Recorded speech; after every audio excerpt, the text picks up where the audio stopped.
What's up, everybody? This is Kevin here from Happy Beard Games, and today we're playing some Star Wars games. We're starting with Star Wars Rebel Strike Rogue Squadron 3 for the Nintendo GameCube. This is a GameCube exclusive, by the way, and it's the third and final so far Star Wars Rebel Strike, Star Wars Rogue Squadron game, and yeah, so this series started on the N64. They've been on PC, I think, but it's mostly a Nintendo thing. The second one was on GameCube and was a near launch or launch title for the GameCube, and this is the third one also on the GameCube. So we're going to continue this. Now, I actually just bought this game last month, and it's really good. I used to have it, so I have an older file, and we're going to choose my older file. But bear in mind that I haven't played this very much since I bought it last month, and I haven't played it within a span of like years, like many years. Because this is a GameCube game, by the way, and I had it when it was new on GameCube. Alright guys, so this is where the game pretty much starts you out at. You have select missions. Now what you are is you're Luke Skywalker and various other rebel pilots in the Rebel Alliance fighting against the Galactic Empire, who are the bad guys. And you go on various missions in Rogue Squadron, which is the squadron of the rebels that you're in. And basically you have different missions that you can select. In this game, they sort of branch off. Like, you have to unlock these coins, or medals, or awards, and you get bronze, silver, or gold, and you can see those indicated next to the title of the level. So once you get those, you need a certain amount of medal points in order to allow you to progress to a different level. See, this level I haven't unlocked yet because I need 30 points, and I only have 8 currently. Alright guys, so in this episode, we're just going to play one stage, and in further episodes, if I might continue, let me know if you want to see me continue in the comments, let me know. But we're going to start out with Battlefield Hoth, which is the Hoth battle from the Empire Strikes Back film, near the beginning of the film, you know, the snow battle with the snow speeders and the walkers. So we got this level, we're going to start right now. We start out as Luke, so we're Luke Skywalker here. And this is where you choose your vehicle. In some levels they'll have more than one vehicle, but in this one it's all snow speeder at this point. So we're going to choose that, and you also have the Y button, you can do it to first person.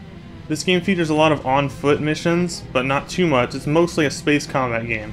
And then you've got the X button to jump, which I don't know why you need that right now, but let's just check out the description. With armor plating, stronger outboard laser cannons, and a harpoon tow cable for the rear gunner, is not a true flight craft, but a repulsor craft, so the flight ceiling is quite low.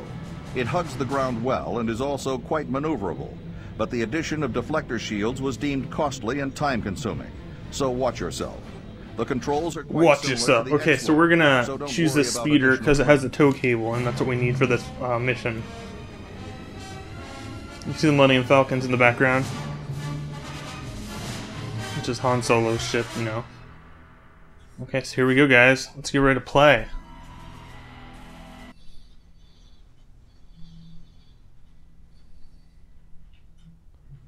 Got some scenes from the film here, which I may or may not have to edit out. Depends on what's going on. But it is copyright issue is what it might be, especially with the film footage. So I'll probably edit this out, just blank it out or something. But yeah, so basically it shows clips from the film and integrates that into the gameplay footage once the game starts. It's sort of a seamless transition thing. It's kind of cool. Kind of makes it feel like a movie game, but it's a good movie game. A good movie, good game, good movie game. Got to get under that yes, here we go. So I gotta get under that walker. I am Luke. I can jump. Use the C stick to get up there. Take out my lightsaber, swish, swish, and I throw that in there. Blow it up. Boom. Yeah, so that's how you take down a walker. AT-AT. I know it's a little simplified, but yeah. And then you get the A button to shoot your blaster. Take out a lot of these snowies, snow troopers, snow stormtroopers. Gotta take these guys out. You see, there's a big battle going on in the background too, which is really cool, very cinematic. And you got another one you gotta take out here. Go up here. Push the A button. Switch to the B. Throw the bomb in there. Alright, take him down. Now we go head this way. Maybe it can help you get back to Echo Base. Over here, Commander Skywalker. Leave my Tauntaun alone. There's actually some other things you can do when you're on foot, when you're outside of your ship. You can like throw grenades, but I don't have any right now. There's different missions where you have to do different things on foot, so it's not just this one portion. For this mission, at least. Follow me! Okay, whoa, we got out there just in time. Yeah, so the Battle of Hoth, as you know in the movies, is not a success for the rebels. So you gotta keep that in mind. Now it's kind of cool when you're on the Tauntaun. You can use your C stick to aim where you're shooting. It's a little different. You don't have to push the A button. You can kind of aim with the C stick. It's kind of cool. Kind of feels like a twin stick shooter kind of thing. I don't know what I'm talking about, but it kind of feels like I don't know. It kind of reminds me of like some old school like shooter game. That's cool though. It's a really cool touch to add to this controller. Fall back! Guess I don't need to shoot anymore. Okay, let's go over this trench here. My Tauntaun. As far as I go, Commander. We've got a squad holding out on the ridge. They can't hold out for too much longer. Alright, this is really cool, guys. This is really cool. Very cinematic. The graphics are highly detailed for the GameCube. Even for its time, I mean, this is actually really, really highly advanced for its time, actually. Like, if you compare it to other games on the PlayStation 2 and Xbox as well, like Battlefront, even this has some unique features in it that are quite different than, you know, like Battlefront is. So we gotta blow up these things that are coming up here. A little nervous here, but gotta try to destroy these walkers that they dropped off using this turret, which is not the best gun. I'm doing my best. Oh, I got killed. I got shot in the face. I'm down. We gotta Luke down. And we gotta get back to the turret because that's the only way we can destroy these things. I'm surprised. That didn't happen last time. I think it was those troopers that came up. So next time I play this, I gotta remember to watch out for those troopers. So I'm hitting them, and I got them.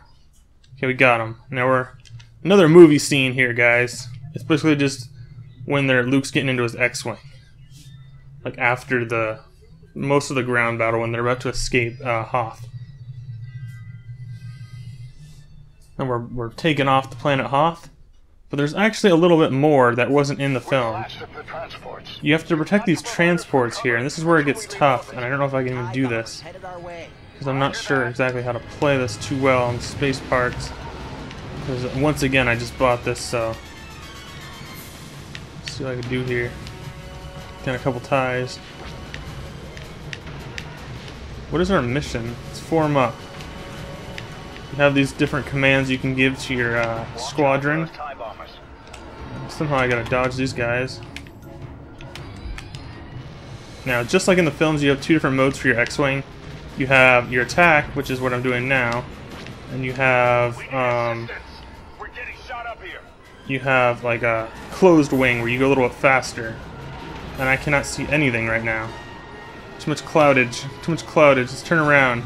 Let's go in the right direction on the radar. Focus on the radar screen, Mega Man. We're getting hit pretty badly.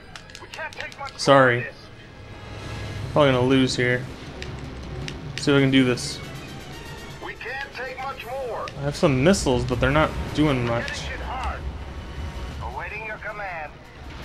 This was really intense, guys. So I'm taking out these ties. Come on, shoot a missile.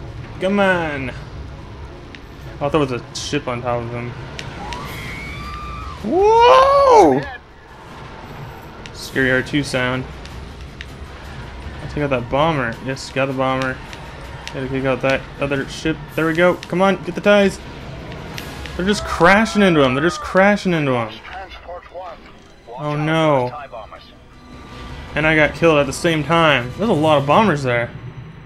Okay, now let's defend transport 2. We gotta get one of these guys to safety. This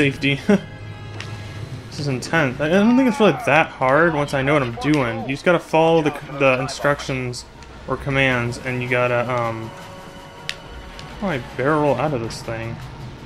Oh my goodness, that is a lot of TIE bombers. Yeah, this game has a lot of enemies on screen, like a lot. Like a lot. Like that was a little too much there. That was a little, I got a lot of them, but dang. Dang, that was a... Do you see how many bombers that was? That was like a whole flock of seagulls there. Alright, another movie cutscene. It just transitions really fast on some of these levels. Some of them that aren't based on the film's scenarios are, they have their own graphics, of course. And we got a little cutscene with Palpatine. I have sensed it too, Master. Not the best voice acting, but it gets the job done for those two characters. And at the end of every stage, you'll see a little conversation between Vader and Palpatine. And somehow I managed to pull off a bronze, which you may think bronze is the worst. Actually, you can get nothing. So, and then it does tell you all your stats and your other stats that are needed for your next medal. So you want to keep playing the same level over and over in order to get a silver or a gold. You get more points. Even if you beat the level, you can play it again to get a higher medal and you'll still get more points. And you gotta build up those points in order to unlock new levels in the game. Sometimes you actually have to beat the level in order to get to the next level, but I think most of the time you have to just unlock it using the point system. So let's see, I got completion time 520, 54 enemies destroyed, which those are still good for the next medal. I gotta work on my accuracy, I gotta work on saving my friendly friends, and I gotta work on not losing so many lives by 1 point each. I didn't use my targeting computer at all, so that's important to know because you can switch to first person and use your targeting computer, but since I didn't use it, it stays at 100%. That was really intense, guys. So that was Battlefield Hoth, and then it continues on later on to other levels in the game. After crash. Just for a quick sample, there's a Jedi, Return of the Jedi levels. There's an Endor from Return of the Jedi levels as well. There's some other ones. I think this is the Death Star 2. No, that's when you attack the Vader's Super Star Destroyer on Return of the Jedi. There's other missions that are not from the films, and there's other missions as well that are just from the old EU canon. And they're pretty cool too. They're still fun to play. So I don't really disregard the old canon, and I'm actually a huge fan of the old EU as well as the new canon, the new Star Wars timeline basically. So we've got all these stages, and then there's even a training stage, which is actually pretty long, and it explains a lot of the game modes. So that helps you out a lot if you never played a Rogue Squadron game before. Alright guys, and there's even a Death Star rescue from the first film. There's no prequel trilogy movie stages, but there is a level where you're on Geonosis, and it references Attack of the Clones quite a bit, and that's this stage right here. Alright guys, we're going to end this little video here on the Battlefield Hoth from Rebel Strike, Rogue Squadron 3, Star Wars. For more Star Wars gaming content, stay tuned to Hybrid Games all month long for more of that. Alright guys, stay tuned to Hybrid Games for more classic gaming goodness. Until next time, Hybrid Games will see you then. Hybrid Games, out!